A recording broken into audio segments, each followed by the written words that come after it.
Bienvenue à cette première journée de la conférence sur la protection des civils. Je m'appelle Inokotine et aujourd'hui je vais être le modérateur ou la modératrice de cette session. Je suis très heureuse de souhaiter la bienvenue à tous ceux qui participent depuis leur domicile ou ceux qui sont en présence à La Haye. Avant tout, je vais évoquer le programme et présenter les intervenants d'aujourd'hui. Mais il y a quelques informations d'intendance d'abord. Tout d'abord, la présente session sera enregistrée et les vidéos seront diffusées après l'événement sur le site web www.pax.com.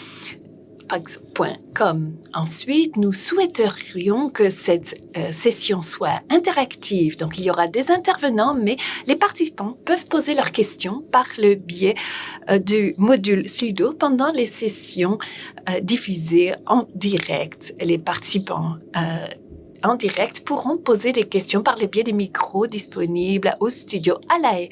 Posez donc toutes vos questions et on y accordera du temps après avoir écouté les présentations.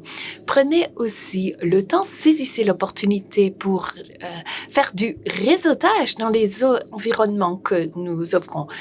Aussi, utilisez l'appli de Connect et l'outil de jumelage où vous pourrez trouver des homologues et des personnes avec qui vous pourrez continuer à échanger à n'importe quel moment. On voudrait également informer la bibliothèque où vous trouverez toutes sortes de documents concernant les différentes équipes impliquées dans les sessions d'aujourd'hui et vous pouvez aussi parler de votre participation, des leçons retenues par le biais du hashtag PaxPOC 2021 ou tag PaxPOC ou Pax for Peace ou toute autre organisation ou orateur. Si vous avez des questions, n'hésitez pas à contacter les organisateurs. Si vous avez des problèmes d'ordre technique, vous pouvez demander assistance aussi. Et pour contacter l'équipe Pax, vous pouvez envoyer un message électronique.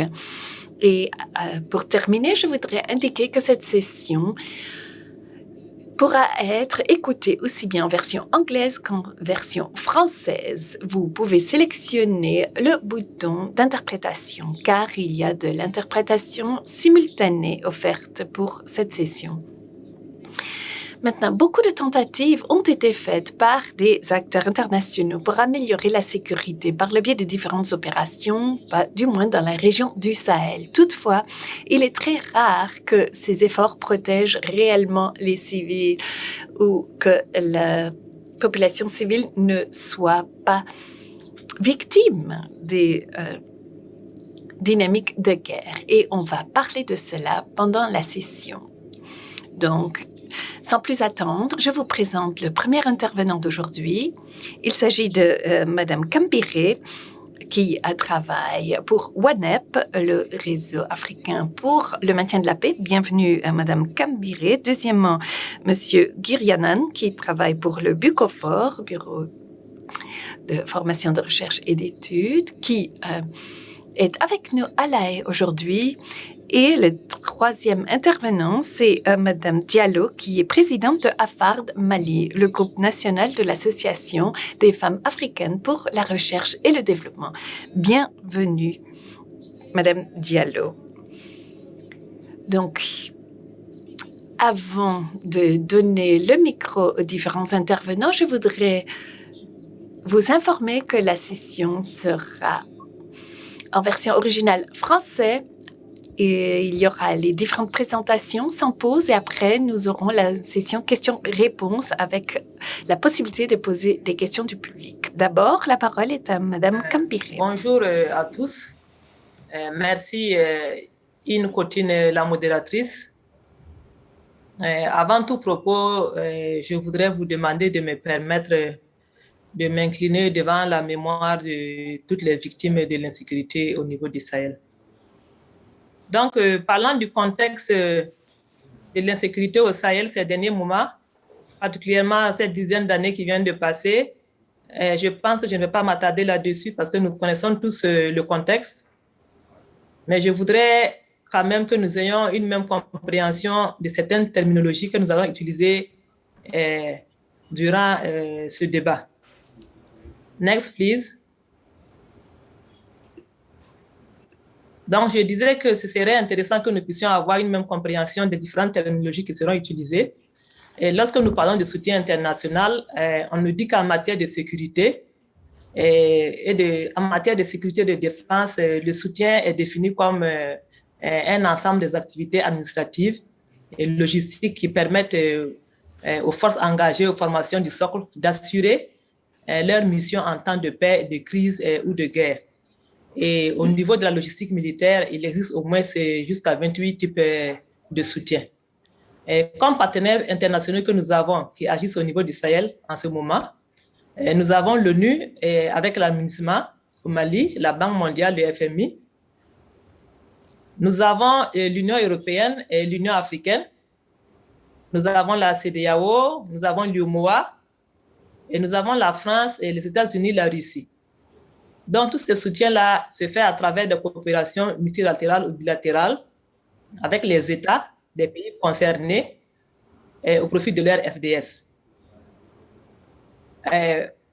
Parlant d'acteurs locaux de sécurité, nous avons essayé de ratisser large et nous dirons que ce sont les acteurs locaux de sécurité qui désignent toutes les forces de défense et de sécurité, notamment la police, la gendarmerie, les forces armées nationales. Pour être en phase avec le théâtre sahélien en ce moment, on peut ajouter aussi les initiatives locales de sécurité ainsi que les sociétés privées de sécurité. Par exemple, pour le cas du Burkina Faso, nous avons les volontaires pour la défense de la patrie au Burkina Faso appelés VDP. Alors, pour aller dans le vif du sujet, ce qui concerne les civils, voilà un bilan non exhaustif que je vous présente, que vous savez déjà d'ailleurs. Au niveau du Sahel, les attaques se sont multipliées, attaques qu'ils soient terroristes, qu'ils soient intercommunautaires. Ces attaques ont fait des milliers de morts civiles, des centaines de blessés civils, des millions de déplacés internes et des réfugiés de par les frontières des pays du Sahel. On a des centaines de femmes et de filles qui ont été enlevées, des milliers d'écoles qui sont fermées, des millions d'élèves déscolarisés, un ralentissement économique, un arrêt des investissements, notamment dans le secteur minier, des centaines de structures sanitaires pillées, fermées et incendiées, etc. Des centaines de fonctionnaires abandonnant leurs postes, perte d'habitat, perte de propriété. Alors que nous avons le soutien international qui intervient à travers la formation des FDS, l'équipement des FDS et l'aide humanitaire apportée aux civils. Alors, qu'est-ce qui n'a pas marché? Parce qu'au vu du bilan et au vu des interventions, on devait s'attendre à des résultats plus positifs. Il y a que, selon nos recherches, ce que nous avons eu comme information de sources sécuritaires, les accords de défense ne sont pas transparents, que ce soit les accords des projets, des donations, des coopérations bilatérales ou multilatérales. Et très souvent, les capacités apportées par les partenaires au FDS, au Sahel, ne correspondent pas aux capacités réelles dont ils ont besoin. Il y a la malgouvernance criarde dans la gestion des donations dans ces accords-là. Il y a la corruption de certains acteurs de ces États. Par exemple, dans des États, je ne vais pas nommer les États, les commandes de matériel de guerre sont mal exécutées, avec beaucoup de retard, et la fourniture de matériel non adapté, obtenu de sources sécuritaires. Qu'est-ce qui n'a pas encore marché?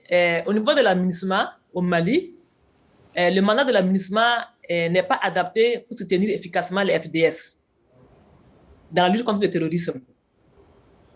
Par rapport aux pays du Sahel, il y a l'absence de soutien des FDS de la part des autres pays africains. Alors que selon l'architecture de paix de l'Union africaine, AFSA, il y a des clauses qui demandent à ce que les États soient soutenus lorsqu'ils sont en danger. Aussi, au niveau de la CEDEAO, il y a de nombreux cadres de traités et protocoles qui existent à cet effet.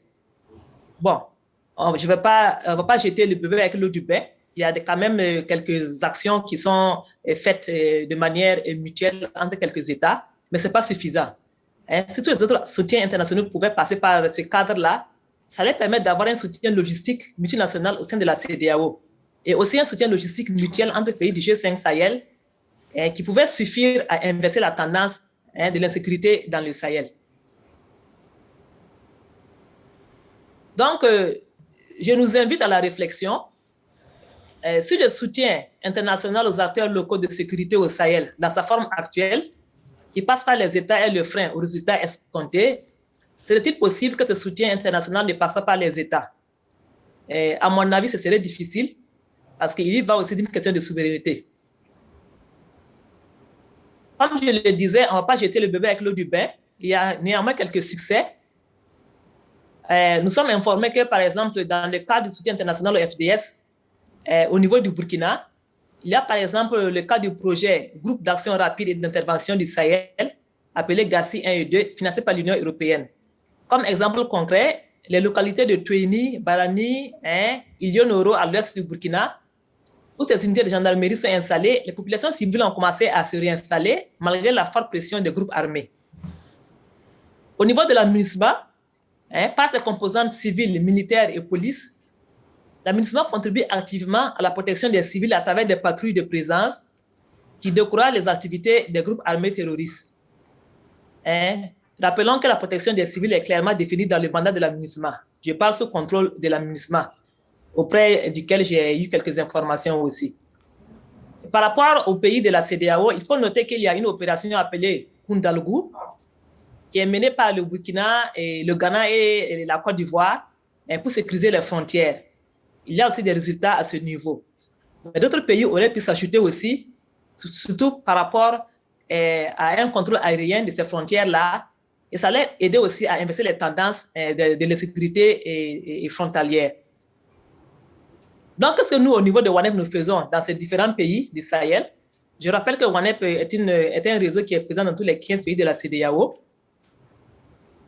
Donc, que ce soit au niveau de WANEP Mali, au niveau de WANEP Burkina Faso, au niveau de WANEP Niger, nous menons des activités de renforcement de la collaboration entre les FDS et la population locale à travers des activités d'intérêt communautaire impliquant les deux acteurs, activités sportives entre les jeunes et les FDS, l'implication des FDS dans les ateliers de renforcement des capacités et de capacités des comités communaux de paix.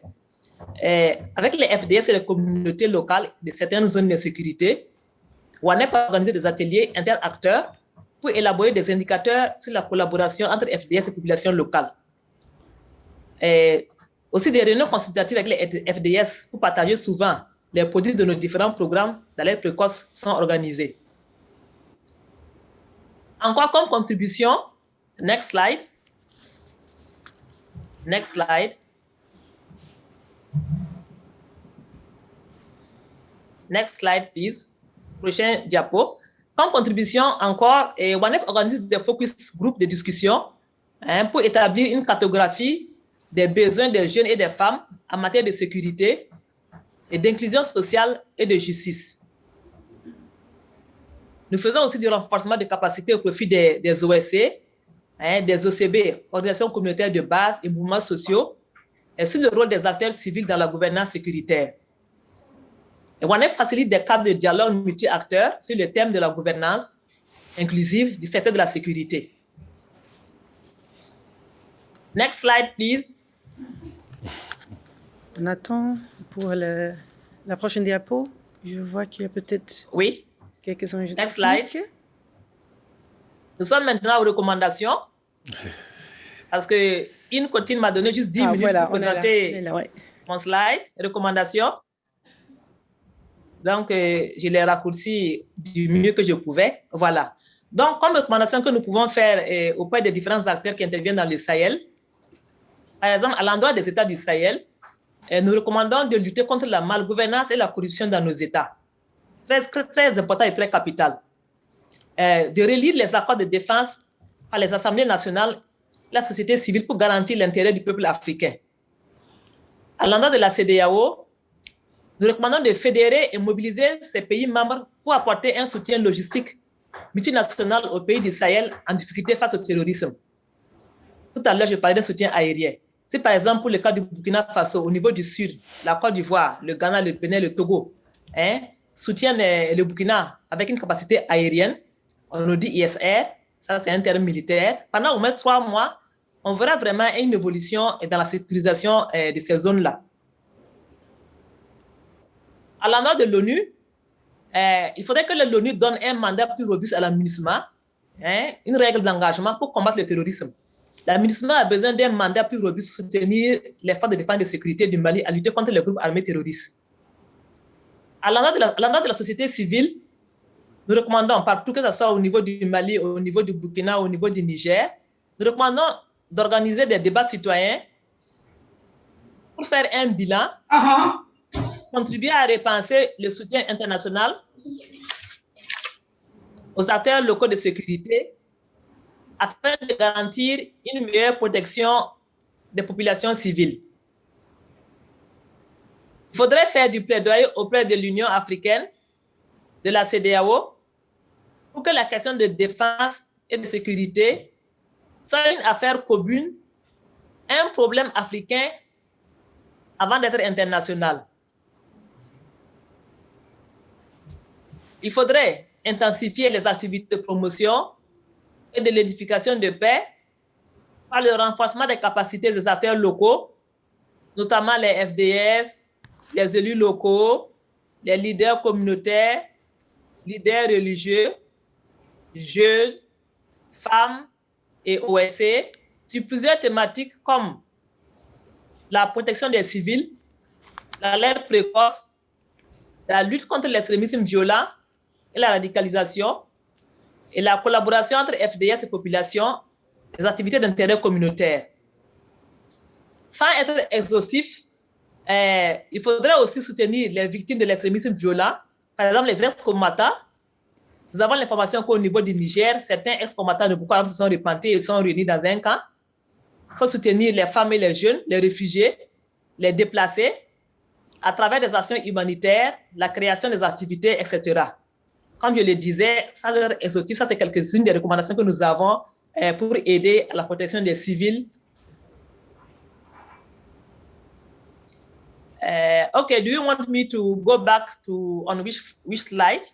Alice, merci beaucoup pour votre présentation. J'ai vu, ils m'avons informé qu'on a plus du temps, donc merci beaucoup. Je ne sais pas si vous avez une remarque finale pour finaliser votre présentation.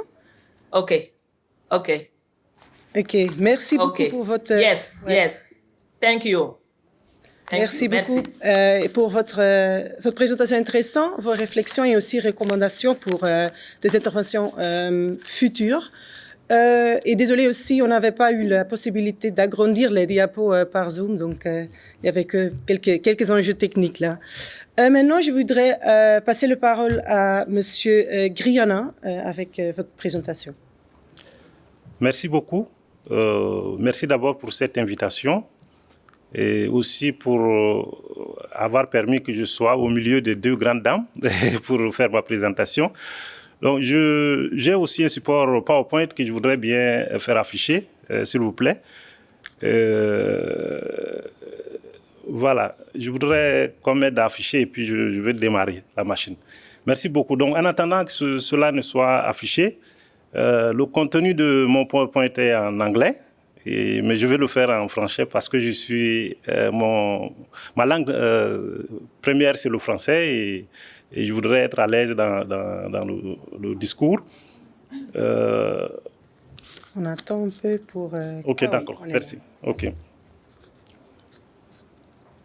Merci beaucoup. Voilà, comme vous pouvez le constater, le thème global, c'est ce qui est en noir, présenté dans le slide. Donc, j'ai essayé de sous-titrer en disant quand le soutien ne répond pas aux besoins réels, en quelque sorte. Voilà. Donc, je ne veux pas me représenter. Pour peut-être mieux nous connaître, Bucofor, il faut aller sur notre site, bucofor.org. Donc, je voudrais commencer avec le contexte. Voilà, comme vous pouvez le constater. J'ai des graphiques qui montrent les tendances en termes de violence contre les civils dans le Sahel. Donc, c'est une présentation complémentaire à ce qu'Alice vient de faire. Voilà. Donc, à ma gauche, vous voyez que de façon générale, de 2013 à 2020, les violences contre les civils augmentent. Donc, je précise que c'est les pays du G5 Sahel, hein, donc le Burkina Faso, le Mali, le Niger, la Mauritanie et le Tchad. Donc, à ma gauche, vous avez des tendances globales qui montrent que et les forces de l'ordre et les groupes armés sont des menaces pour les civils dans cet espace-là. Alors, à droite, vous avez les proportions pour les groupes armés et par pays aussi. Et les champions dans ces 5 pays, c'est le Burkina et le Mali qui s'affichent en tête en termes de violence des groupes armés contre les civils. Et les groupes armés, vous voyez, il y a aussi les groupes d'autodéfense, comme Alice vient de le dire, hein, qui font partie des groupes qui font exaction contre les civils. Donc, de façon générale, que ce soit les forces de l'ordre ou que ce soit les forces de groupes mixtes qu'on appelle souvent terroristes et autres, les civils sont pris au piège par ces différentes forces. Donc, c'est ce que la tendance montre en termes de violence contre les civils dans ces pays. Slide. Voilà. Donc, au niveau du contexte 2, vous voyez que au niveau des groupes armés, quand on essaie de voir les différences entre les forces de l'ordre et les forces, les groupes terroristes et autres groupes, les pays comme le Tchad et le Mali ne sont pas suffisamment, si vous voulez, attaqués par les groupes armés. Par contre, ce sont les forces de l'ordre qui sont des menaces pour le Tchad, pour les civils, hein, pour le Tchad et la Mauritanie. Donc, curieusement, l'appui international renforce en quelque sorte les forces régulières qui deviennent de facto les premières sources de menaces contre les civils dans ces pays. Donc, voilà une grande contradiction qu'on peut lire déjà à travers ces chiffres-là. Donc, pour les autres pays, et les forces de l'ordre et les forces les groupes armés constituent des menaces réelles pour les civils, et pour le Tchad et la Mauritanie qui sont un peu épargnés des attaques terroristes et autres, ce sont plutôt la police, la gendarmerie, l'armée qui constituent des menaces pour les civils. Et par menace, il faut attendre les disparitions forcées. Il y a aussi des exactions extrajudiciaires, des viols contre les femmes, et toute autre attaque contre les civils. Donc, grosso modo, les données montrent clairement que les forces de sécurité constituent une menace aussi pour les civils dans ces zones-là. Et ça, ce sont les données d'ACLAD, mais nous avons fait des enquêtes dans beaucoup de pays à travers CIPRI et les autres partenaires, où les populations confirment ces informations dans le cadre des études de perception dans ces pays. Slide. Voilà. Alors, vous venez de voir que la violence est au comble dans ces espaces. Et nous avons aussi cette carte qui montre la présence des forces étrangères, hein, qui appuient le Sahel à sortir de cette lornière de violence. Et nous avons les grands pays, hein, que ce soit à travers la coopération bilatérale comme l'Union européenne, les Nations unies, ou la coopération bilatérale comme l'Allemagne, la France et autres. Beaucoup de forces internationales qui soutiennent les armées locales, les forces de sécurité locales à pouvoir faire face à la violence. Donc, dans le G5 Sahel, les États-Unis constituent la première force, hein, le soutien premier en termes de renseignement militaire. Et vous avez aussi les autres pays qui sont représentés à travers leurs drapeaux. Il y a aussi les Pays-Bas qui sont arrivés au Tchad récemment, il y a 3 ans environ, et qui sont en train de aussi chercher leur voie dans ce lot d'appui-là. Donc, c'est pour vous dire que le nombre de drapeaux indique un peu la force, l'ampleur de soutien que les armées locales reçoivent, mais qui n'ont pas en réalité un impact positif sur la croissance, ou pour arrêter la croissance des violences contre les civils, comme nous venons de voir dans les diapos précédentes. Donc, grosso modo, nous avons beaucoup de soutien des forces étrangères dans le Sahel, et la violence ne fait que croître d'année en année depuis 2013. Slide.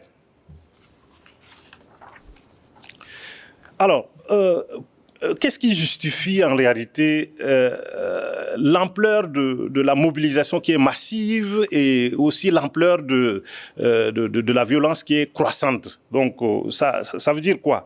La sécurité en tant que bien public n'a pas été bien identifiée par ses partenaires, à mon avis. Parce que en réalité, quand on parle de la sécurité, comme les anglophones le disent, c'est pas la sécurité dure, hein, la hard security. C'est aussi l'ensemble des dynamiques qu'on peut ne pas voir à travers les armées, à travers les forces de la gendarmerie et de la police. Donc, on a réduit en réalité la sécurité à des questions de terrorisme et à des questions de migration. Et donc, c'est ça l'objectif premier de partenaires internationaux. Et cette simplification réduit un peu la dynamique qui est en cours actuellement dans le Sahel. Vous voyez aussi que le terrorisme, entre guillemets, prospère parce que, en réalité, les armes et les appuis multiformes que ces partenaires donnent aux pays locaux se retrouvent parfois dans les mains des criminels, à travers quoi, parfois certaines armées sont faibles, donc les groupes terroristes les attaquent pour récupérer les armes. Il y a aussi de la corruption qui est connue au Mali, au Niger et même au Tchad, où les forces de sécurité, les officiers notamment, essaient de vendre des armes, des équipements militaires octroyés par ces partenaires à des groupes criminels, et donc du coup ça les renforce davantage. Donc en quelque sorte, les partenaires internationaux appuie indirectement ces forces criminelles qui sèment des violences contre les civils. Donc, comme nous venons de le voir, l'instabilité aussi est liée au fait que les forces régulières qui sont censées protéger les civils constituent une menace réelle, une grande menace même, comme le graphique le montre, par rapport aux forces terroristes et autres. Donc ça ne fait que renforcer l'insécurité et l'instabilité. Et vous devez aussi noter que il y a presque aucun contrôle démocratique sur les actions militaires. Hein. Et le cas le plus emblématique, c'est celui du Tchad, où quand un civil voudrait s'intéresser aux questions sécuritaires, on lui ferme toutes les portes.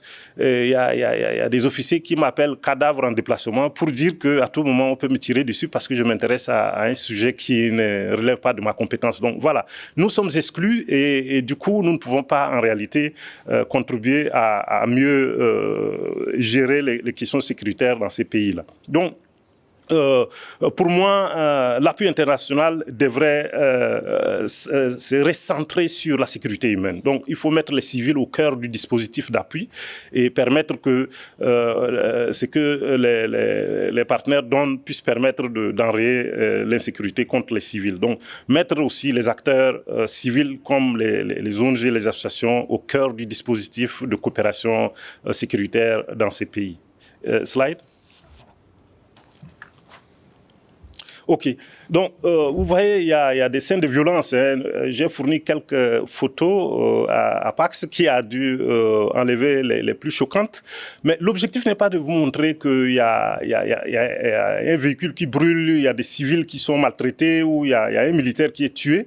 Mais je voudrais montrer par ces photos qu'il y a de la violence, ça c'est vrai, qui est sévère. Mais vous voyez, le véhicule qui brûle est comptabilisé comme dommage.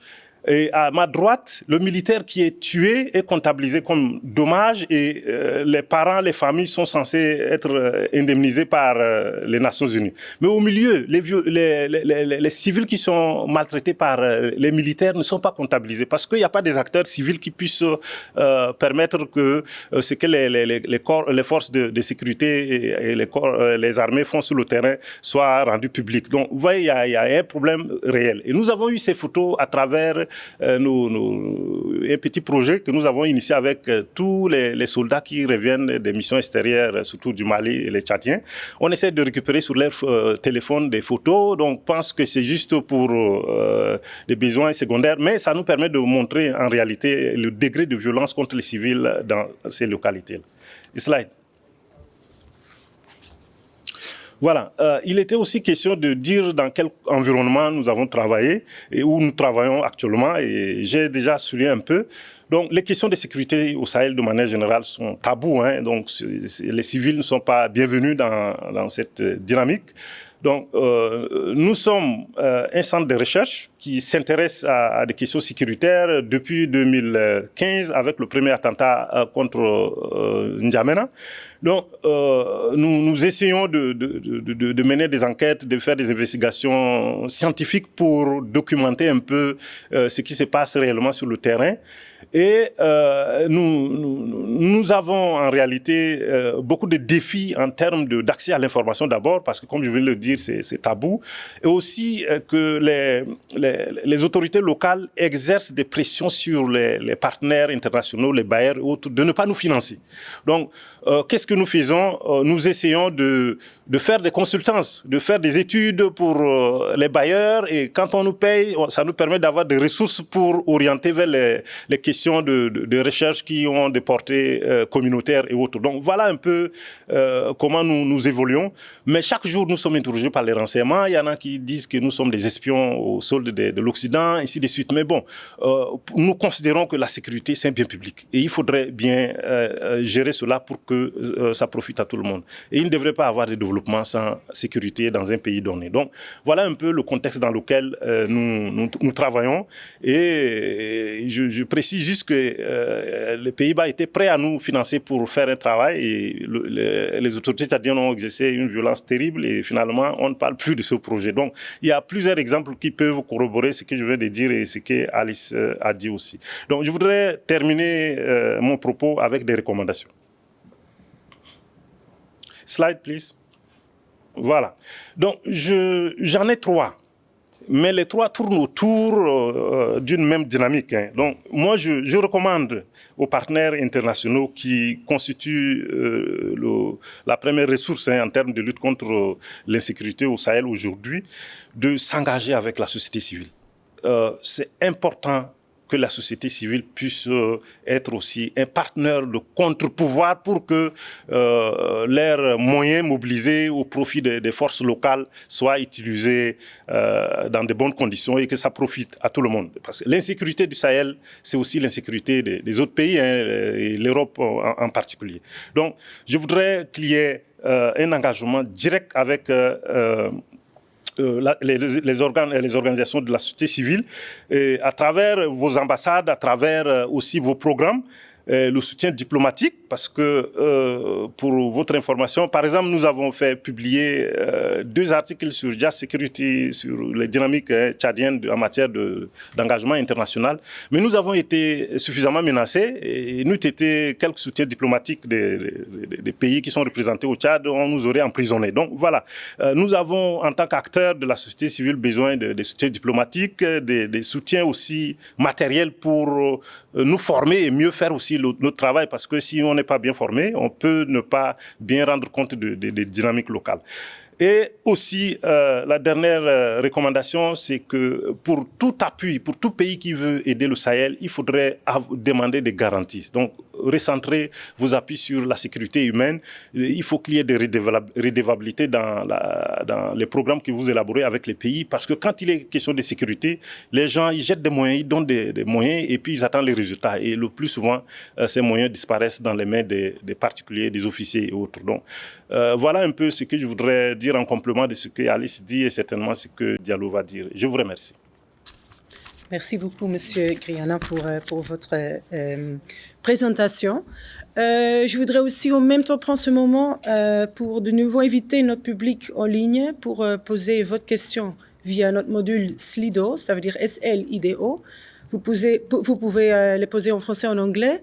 Et puis, si vous voulez aussi ajouter votre nom ou organisation, si vous voulez.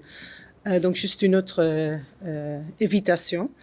En même temps, je vois aussi, ils m'avaient aussi informé qu'il y avait quelques difficultés techniques avec la traduction. Je ne sais pas si c'est déjà. Oh, maintenant, ça marche bien. OK, parfait. Donc, ça veut dire qu'on peut aller et donner la parole à Madame Diallo pour notre dernière présentation. D'accord. Merci bien. C'est un réel plaisir de participer à ce panel très important, et j'espère que notre contribution sera utile pour les interventions à venir. Comme je suis la dernière, donc ça veut dire que je répéterai probablement certains aspects qui ont été mentionnés par mes prédécesseurs, particulièrement en essayant de camper mon intervention sur le plan contexte. Donc, sur le plan contexte, voilà quelques points saillants de la situation humanitaire au Sahel. C'est l'insécurité omniprésente et croissante dans la région du Sahel en raison des conflits armés, en raison aussi de la multiplication des actes terroristes sur l'ensemble de nos territoires. Un deuxième point de cette situation humanitaire concerne l'augmentation des populations déplacées à l'intérieur du pays et en situation très précaire sur les lieux de destination.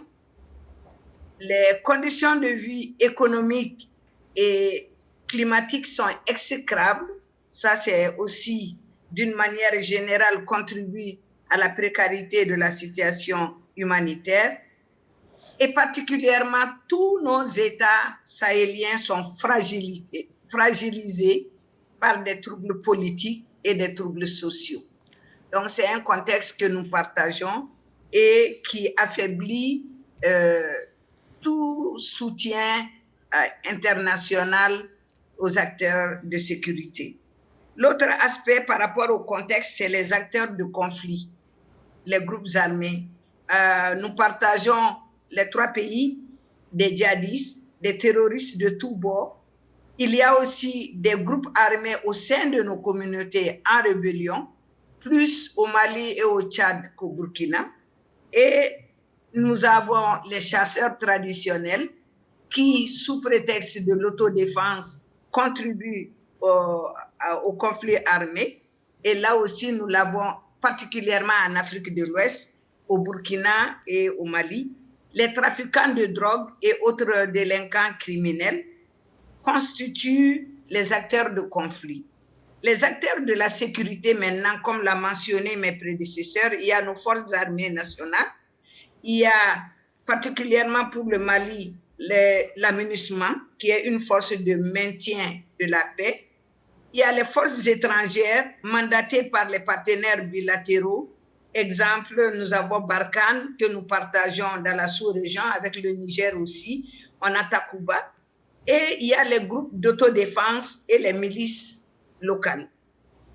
Donc, c'est un peu le contexte de la situation humanitaire au Sahel. Mon approche par rapport à mon intervention, c'était d'essayer de répondre à des questions précises pour bien camper ce que je vais dire. Donc, la première question, comment le soutien international aux acteurs locaux de la sécurité se matérialise-t-il par la formation, l'équipement et les opérations en partenariat en vue de la stabilisation de nos pays et du maintien de la paix, à travers surtout des actions militaires, ce qui nous fait dire que le tout militaire prend le dessus en matière de sécurité, de stratégie sécuritaire.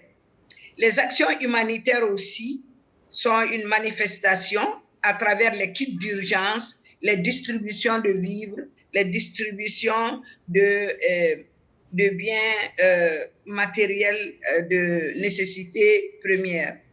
Il y a les actions de développement aux populations résilientes, surtout celles qui sont restées sur place, des petites activités d'élevage, de maraîchage, de renforcement de capacités. En somme, le soutien international aux acteurs locaux de la sécurité se manifeste sous forme d'actions ponctuelles et très limitées à la face de l'insécurité et du terrorisme qui est répandu de façon asymétrique dans nos pays. La deuxième question que je me pose, dans quelle mesure ces efforts dont je viens de parler des manifestations, ces efforts protègent les civils ou bien est-ce que ça aggrave la dynamique des conflits? À mon avis, à mon humble avis, la contribution est tellement minimale que je me dis que elle n'est pas elle n'est pas substantielle, car le soutien international jusqu'à nos jours n'a pas contribué à faire descendre le nombre de personnes déplacées. On a toujours beaucoup de villages à raser, brûler, les biens détruits. Au Mali particulièrement, chaque jour que Dieu fait, nous entendons parler des récoltes entières qui sont brûlées aux yeux des populations déjà appauvries et affamées. Les attaques au quotidien avec son lot de civils tués, ce qui augmente malgré la présence des milliers de forces étrangères, des milliers d'agents de développement étrangers qui sont dans nos pays.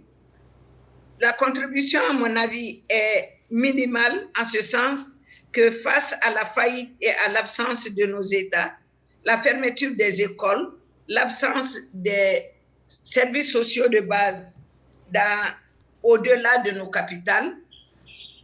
Donc, ceci montre que s'il y a action d'appui pour la sécurité humaine et autres types de sécurité dans nos pays, que ça n'arrive pas à aider l'État, ni à se ressaisir, ni à être appuyé dans les coins les plus reculés qui sont les cibles de ces conflits.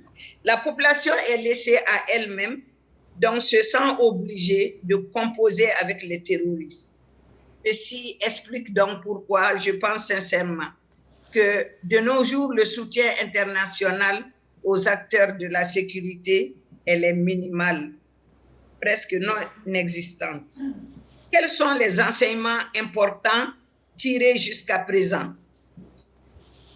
Le premier constat, à mon avis, c'est que le Sahel est victime de la rivalité des grandes puissances mondiales, ces mêmes puissances qui siègent au Conseil de sécurité et qui bloquent tout ce qui ne va pas dans le sens de leur intérêt, qui bloquent des interventions synergiques entre les pays du Sahel et qui ne se sont pas montrés efficaces pour désarmer les belligérants.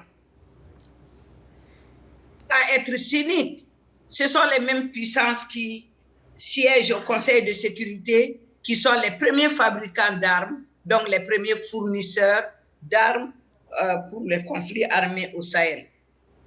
Un autre enseignement, jusqu'à présent, c'est qu'il y a des systèmes d'alerte précoce qui, à mon avis, sont tellement structurés et sophistiqués qu'ils ne semblent pas inclusifs. Les systèmes d'alerte précoce ne sont pas encore à la portée de la population. Donc, l'enseignement pour moi, c'est qu'il faut des systèmes d'alerte précoce plus inclusifs, plus endogènes, pour que la population puisse aider et l'État et les forces armées à anticiper les attaques. Un autre enseignement, c'est que nous voyons la pertinence des réponses holistiques qui combinent la sécurité humaine, les stratégies de sécurité humaine aux stratégies de sécurité alimentaire, de cohésion sociale, de renforcement de la résilience locale, de protection des plus vulnérables. L'approche, la pertinence des réponses holistiques n'est plus à démontrer, mais leur efficacité et leur effectivité est à améliorer. Ça, c'est un enseignement. Un autre enseignement, c'est que la grande faillite des gouvernants sahéliens à cause de la corruption et de la mauvaise gouvernance n'est pas encore bien intégrée dans les stratégies de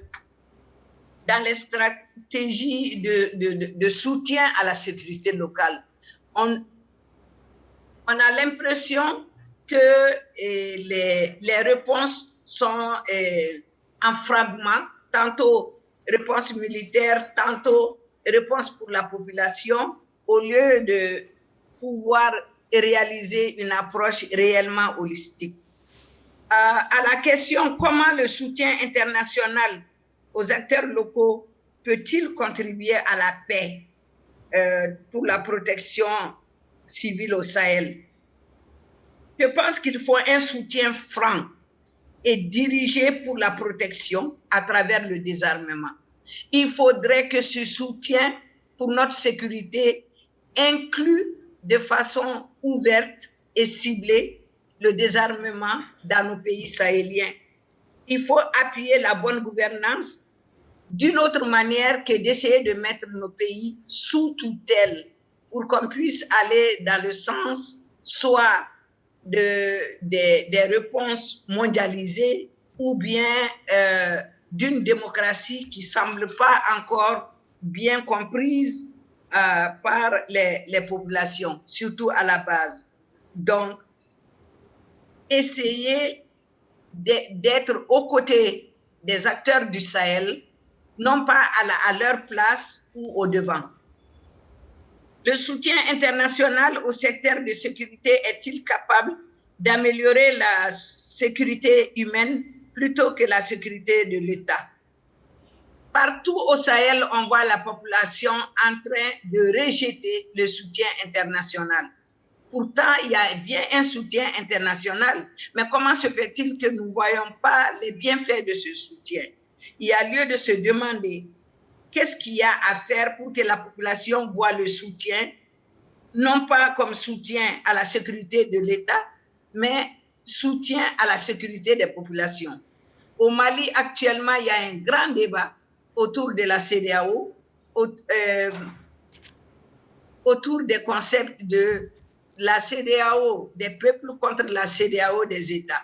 Et je pense que c'est la même formulation dans l'imaginaire collectif au Sahel par rapport à la sécurité. On pense que la sécurité est là dans un cadre politique militaire de collaboration avec l'État en oubliant la population. Donc le soutien n'est pas vu comme un soutien réel et efficace, mais c'est vu comme un positionnement géopolitique. Donc, il est important de faire passer le message comme quoi le soutien qui est là est bien un soutien pour les intérêts mutuels de la communauté internationale, mais aussi des pays assistés, si je peux dire ainsi. Mon dernier point, c'est par rapport aux recommandations.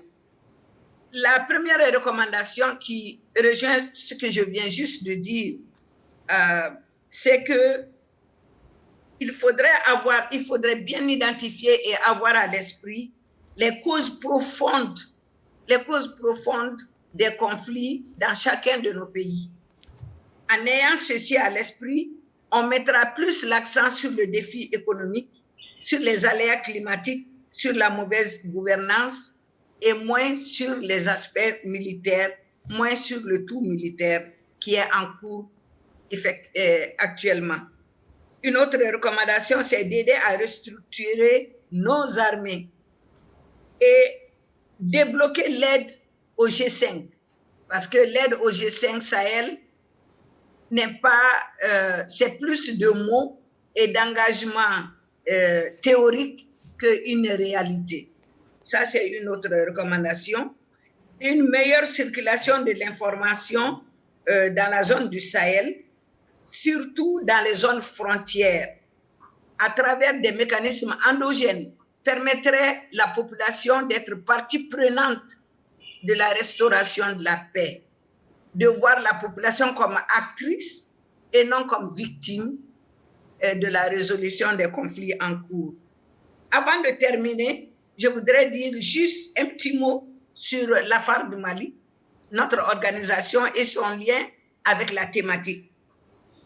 L'AFAR du Mali est un membre d'un réseau panafricain féministe de recherche-action. En tant que tel, nous contribuons aux bases de données existantes dans la région par des études sur l'extrémisme violent, sur les actions menées par les partenaires et par nos États, et aussi sur l'implication de la société civile dans l'avènement de la paix dans la région sahélienne. Nous menons beaucoup d'activités de sensibilisation, de plaidoyer et de formation à l'endroit des femmes leaders des zones affectées par le conflit, afin que les vulnérables, les plus vulnérables soient parmi les populations résilientes. Nous contribuons à une meilleure connaissance des abus contre les populations civiles et en tant qu'organisation féministe, nous mettons l'accent sur les activités d'identification, de plaidoyer sur les violences sexuelles liées au conflit. Pour terminer, je voudrais dire en termes de conclusion que la pertinence du soutien international n'est pas bien perçue par la population sahélienne. Sinon, il n'y aurait pas eu autant de manifestations dénonçant et rejetant la bonne foi de la communauté internationale qui vient réellement pour nous aider et qui a, malgré le fait de mettre l'accent sur leur intérêt personnel, qui a à cœur d'aider le Sahel. Donc, la pertinence n'est pas évidente. Nous devons penser à ça. La communauté internationale devrait aussi penser à ça. Le potentiel de paix est donc là en ce qui concerne le soutien international, si seulement leur action est plus efficace, plus altruiste vers les intérêts des pays du Sahel. Je vous remercie. Merci beaucoup, Madame Diallo, pour votre présentation et votre réflexion sur ces questions-là. Maintenant, comme nous sommes terminés avec les 3 présentations, je voudrais passer aux questions du public. Et nous sommes heureuses de voir qu'on a déjà reçu quelques questions par Slido. Donc, je voudrais commencer avec cette question ici posée pour Monsieur Griana.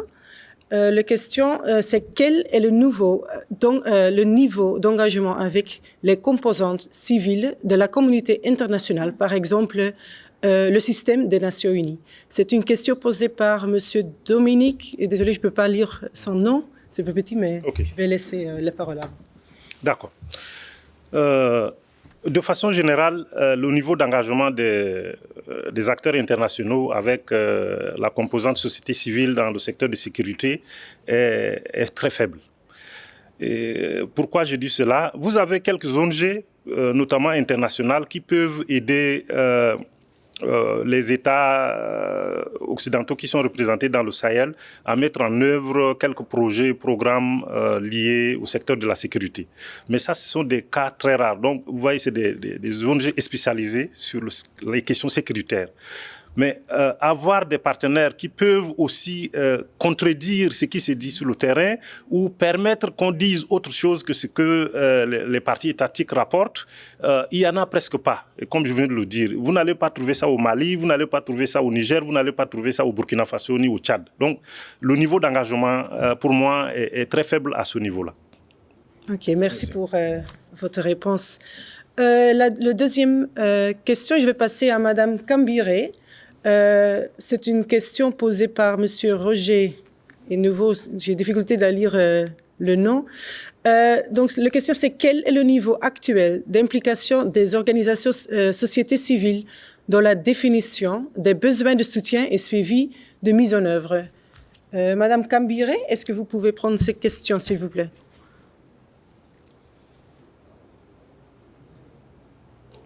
OK. Peut-être... Comme nous sommes en train de fixer tout ça, on peut passer en deuxième question. C'est une question concernant l'éducation des enfants déplacés internes. Qu'est-ce qui peut être fait pour éviter que ces enfants ne soient pris dans le cercle du terrorisme? Je vais passer cette question à Madame Diallo. Oui, merci. Je sais que l'UNICEF a à cœur cet aspect de prise en charge de l'éducation des enfants dans les zones en conflit. Et l'UNICEF a donc une stratégie bien élaborée pour amener l'éducation aux enfants là où ils sont, à travers des relais pour les formations, particulièrement au Mali. Il y a des relais pour la formation sur place dans les zones en conflit, au nord ou bien au centre du pays, mais aussi parmi les personnes déplacées dans les zones qui sont moins à risque. En ce moment, c'est les frais d'éducation qui sont pris en charge par la société civile en collaboration avec l'UNICEF, mais aussi au niveau des communautés, des actions endogènes sont en cours. Cependant, dans les endroits les plus, si je peux dire, dangereux, il n'est même pas possible de regrouper les enfants sans mettre leur vie en danger. Donc, dans les parties où les attaques sont les plus récurrentes, les enfants sont au chômage. Dans d'autres parties, les écoles sont fermées, mais il y a des moyens pour éduquer les enfants, soit dans les cours des ONG ou bien dans les cours d'habitation, et les enfants apprennent autant. Sinon, encore une fois, au Mali, il y a des programmes où on fait déplacer les enfants dans les zones les plus sécurisées pour leur éducation, surtout les enfants qui sont au niveau du lycée et au niveau un peu plus élevé que les petites classes primaires, pour suivre les cours, être coachés. Et c'est le cas, par exemple, des ressortissants de Tombouctou qu'on a fait amener jusqu'à Bamako pour les aider à suivre leur cursus scolaire. Merci beaucoup. Je regarde maintenant mes collègues. Est-ce que nous pouvons passer à Mme Karimbe? Oui. Non? Ah, OK. Donc, je vais passer à une autre question à vous. Ici, on a une question. Vous avez mentionné un besoin ou bien une nécessité d'une formation pour des forces sécuritaires locaux et nationaux. Et la question, c'est si vous pouvez spécifier quel type ou quelle sorte de formation qu'on parle, de laquelle on a le plus besoin, la nécessité le plus grand. OK. Alors, je n'ai pas dit ça.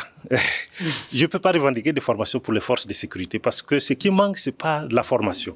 Vous voyez, elles sont assez bien formées, mais elles commettent quand même des exactions parce que le contexte le permet.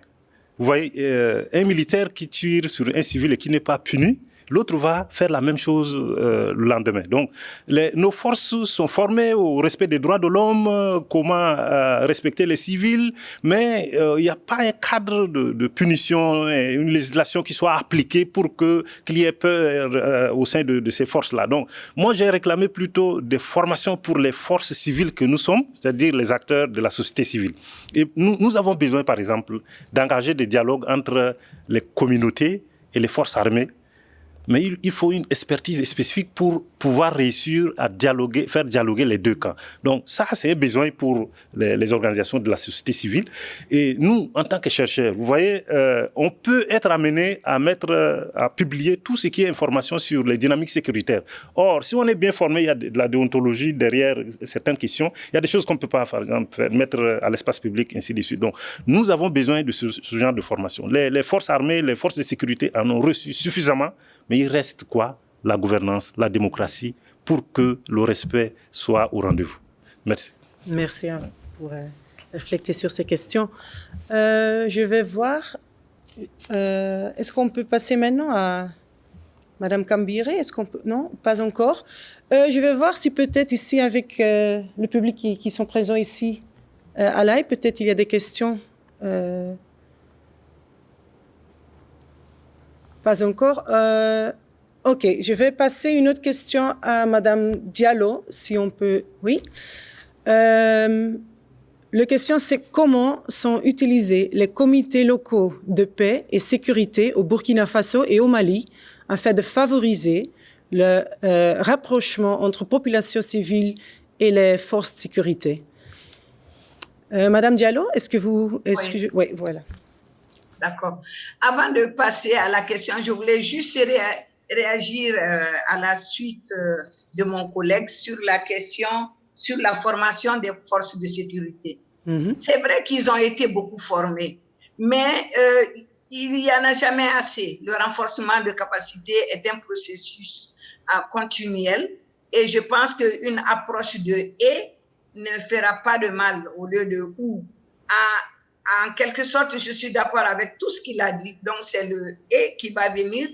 Je prends le cas pour la formation sur l'égalité du genre, sur la notion de justice sociale et d'équité, que beaucoup d'organisations de la société civile féminine ont entrepris avec l'école de maintien de la paix au Mali, et que des organisations continuent à former les forces, par exemple, sur le terrain, au niveau décentralisé dans les zones de conflit, pour attirer leur attention sur cet aspect d'équité, d'abus, et afin qu'ils soient alertes à apporter les premières réponses aux abus quand ils les voient sur le terrain. Ils sont plus à même de voir des abus, que ce soit économiques, sexuels ou autres, que nous, société civile basée à Bamako. Donc, le fait de les former continuellement ne peut être qu'un plus.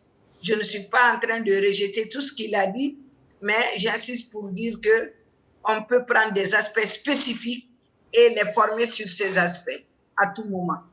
Maintenant, pour répondre à la question, maintenant, je commence même à oublier. Vous voulez bien me rappeler ma question? Oui, évidemment. Donc, la question, c'est comment sont utilisés les comités locaux de paix et sécurité au Burkina Faso et au Mali afin de favoriser le rapprochement entre population civile et les forces sécuritaires? Au Mali, il y a deux types, à mon avis, de comités de paix. Il y a les comités de paix qui ont été mis sur place avec l'aide de l'État.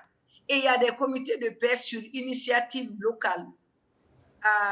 Mais ils ont en commun le fait que c'est eux, la plupart du temps, qui s'approchent des forces de sécurité pour leur parler de leurs problèmes, spécialement s'ils sentent qu'il y a des menaces en vue. Mais justement, la rupture est tellement réelle entre la population et les forces. Je prends un cas au Mali. La perception de la population, c'est que les forces armées sont plus près de quitter le terrain s'il y a une menace de djihadistes que de venir auprès de la population. Donc, c'est un manque de confiance qui est là, qui doit être discuté, amélioré, et ce comité a des sessions de plaidoyer, de sensibilisation, mais même de collaboration. Je sais, par exemple, que les comités de paix dans la zone de Ségou, qui est la zone de conflit au centre du pays, que les comités de paix sont très actifs auprès des forces de sécurité pour dénoncer, pour aider à identifier. Mais encore une fois, la tâche n'est pas facile parce que la population a tendance à se rapprocher des groupes armés pour être protégée.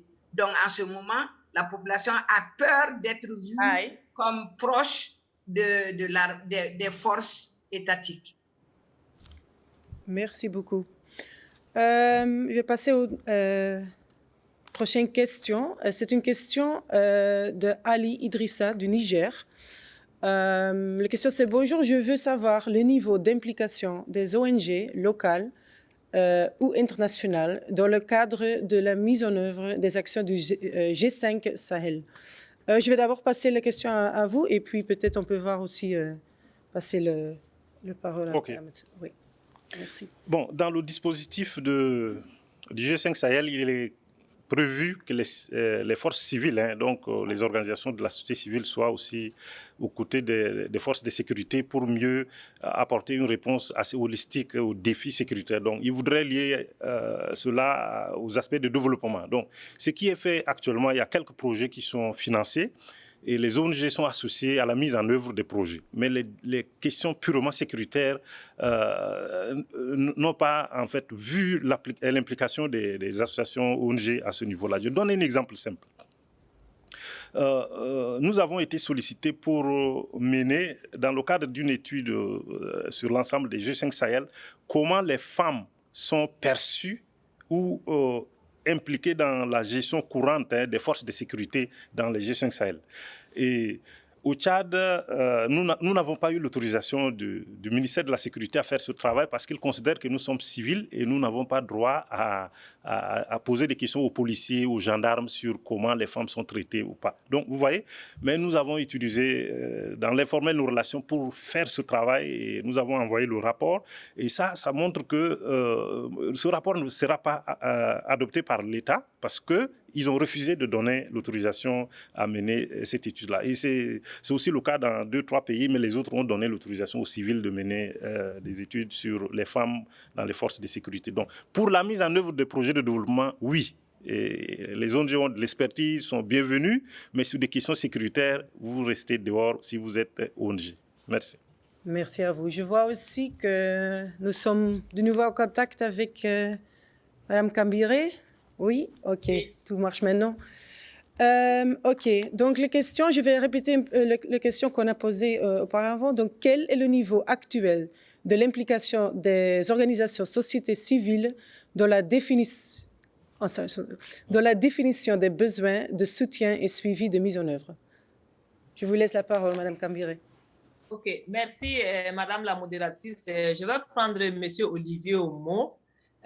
Au niveau des travaux que WANEP mène avec ses réseaux nationaux au Mali, au Burkina et au Niger, il faut dire que nous avons quand même réussi à approcher certaines forces de défense et de sécurité dans certaines localités, pas sur tout le territoire, avec qui nous avons mené des activités et que nous continuons à mener.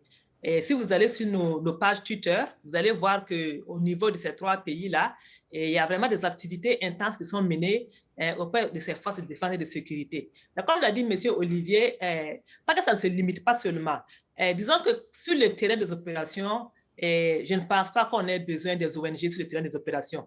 Par contre, renforcement des capacités, par contre, accompagner certaines communautés par rapport à l'alerte précoce, Mme Assitan Diallo en parlait. Si à d'autres occasions, je pourrais vous expliquer un peu ce que nous faisons avec WANEP. WANEP, quand même, va jusqu'au niveau communautaire et local. Parce que nos soucis d'alerte précoce dans nos pays ne se limitent pas à la capitale. Nous allons jusqu'au niveau communautaire. Et tant que nous pouvons avoir de quoi soutenir un moniteur communautaire pour la communication, ce n'est pas un emploi, c'est du volontariat. Pour la communication, l'alimentation des informations, et nous le faisons. Dans des pays comme le Nigeria, par exemple, on a le plus grand nombre de moniteurs là-bas. Un pays comme le Burkina Faso, on a au moins 45 moniteurs sur tout le territoire, ce qui représente les 45 provinces du Burkina. Donc, pour revenir à votre question, nous sommes en collaboration avec les forces de défense et de sécurité et du mieux que nous pouvons pour le renforcement des capacités, pour aborder certains thèmes, pour le partage d'informations aussi, et fait de manière assez, il faut dire, officielle, parce que nous ne faisons pas un travail dans l'ombre. Mais maintenant, le théâtre des opérations, là, c'est secret défense. Et il faut dire aussi que nous ne savons pas toutes les informations, ce qui n'est même pas possible parce que ce sont des informations, je pense, classées. Et top secret, ça aussi, il faut définir ce que nous mettons dans top secret. Des fois, on utilise ça, mais lorsqu'on demande qu'est-ce que vous appelez top secret, qu'est-ce que vous appelez comme des informations secret défense, des fois, le contenu, excusez-moi, qu'il est vide, il n'est pas très convaincant. C'est ce que je peux dire par rapport à ce que nous faisons avec les forces de défense et de sécurité au niveau du Sahel. Merci.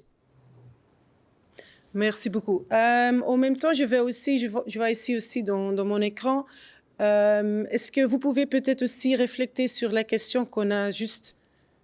Ah, ok. Je suis informée pour... on a presque plus du temps qui nous reste, donc je vais donner la parole à nos 3 panélistes pour donner votre remarque finaux. Donc je vais, comme nous sommes en train de parler avec vous, je vais laisser la parole à vous, Monsieur Kambiré, et puis les autres panélistes. Donc, si vous voulez donner votre remarque finale, s'il vous plaît. OK. Pas pour conclure, mais ce serait plutôt un cri de cœur que nous lançons aux différents acteurs au niveau du Sahel. Comme nous l'avons tous remarqué, pourquoi il y a tant de soutien et que toujours le problème de l'insécurité, il va crescendo. On a fait un diagnostic, on a donné certaines raisons et tout, mais c'est quand même pas compréhensif pour les citoyens lambda de voir qu'avec tout ce soutien-là, l'insécurité ne fait que s'exacerber. Mais il faut que chacun vraiment joue son rôle, à moins qu'il y ait des intérêts qui ne sont pas dits, Sinon, lorsqu'on nous dit que, par exemple, au niveau du Mali, il y a tant de militaires de forces internationales qui sont là-bas et que pratiquement, vous avez des attaques qui se passent dans les environs où se trouvent ces forces-là, c'est à se poser des questions. Il faudrait vraiment que chacun joue son rôle. S'il y a des non-dits, ça ne va pas marcher. Il faudrait aussi que les populations aussi, les pays africains puissent se fédérer. Le soutien, il n'est pas encore il y a quelques soutiens, mais c'est encore faible. Parce que lorsque nous regardons le nombre de groupes armés sur le terrain, le nombre de combattants, l'effectif ne se compare pas au nombre de militaires que nous avons dans nos États. Ça ne se compare pas. Quelques milliers de combattants pour une armée de 5000, plus même. Vous voyez que ça ne se compare pas. Donc, c'est un cri de cœur et jouons chacun notre rôle de manière à ce que nous puissions ramener la sécurité. Et s'il y a des intérêts aussi, il faudrait qu'il y ait une coopération, je veux dire, plus équitable. Chacun va y gagner, un partenariat gagnant-gagnant. Merci. Okay. Merci beaucoup. Je vais suivre l'ordre des présentations, donc je donne la parole à M. Yanon. Merci beaucoup. Je remercie Alice pour avoir commencé par là, parce qu'il y a beaucoup de zones d'ombre dans cette question de sécurité au Sahel. Il faut préciser les agendas. Mais moi, je vais la compléter en demandant aux acteurs internationaux d'être francs les uns envers les autres. Parce que quand il est question du Sahel, c'est comme s'il y a la France qui tient le lead.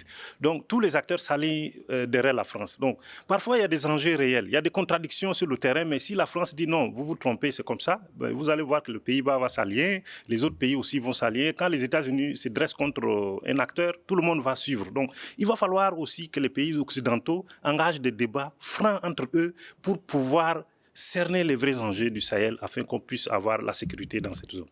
Merci. Merci à vous. Madame Diallo, la parole est à vous. Je veux aussi, à cause du temps, vous demander de faire une remarque brièvement, une remarque courte. OK. Moi, je pense en relation avec la pertinence du support international et le potentiel de paix qui peut y être là-dedans. Il n'y a pas deux mots, à mon avis, c'est le désarmement.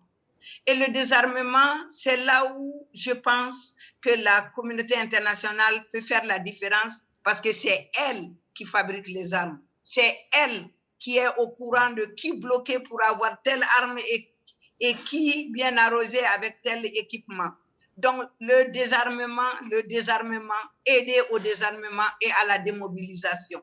Ça, c'est le premier mot. Et l'autre, c'est aider la société civile, et c'est là où nous pouvons apporter une contribution substantielle à documenter les abus sur la population civile, et que ces abus soient gérés franchement en dehors des traités de coopération de défense. Au Mali, par exemple, ce que la France fait ici, la France n'est pas responsable. Il faudrait qu'on nous aide à nettoyer nos coopérations militaires vers plus d'équité et de justice sociale avec la communauté internationale. Je vous remercie. Merci beaucoup. Comme ça, nous sommes arrivés au fin de notre session. Donc, ça me reste que de remercier notre panéliste estimé pour votre temps, pour votre présentation, et aussi notre public en ligne et puis qui sont présents ici aujourd'hui à live. Merci beaucoup. Merci. Merci beaucoup.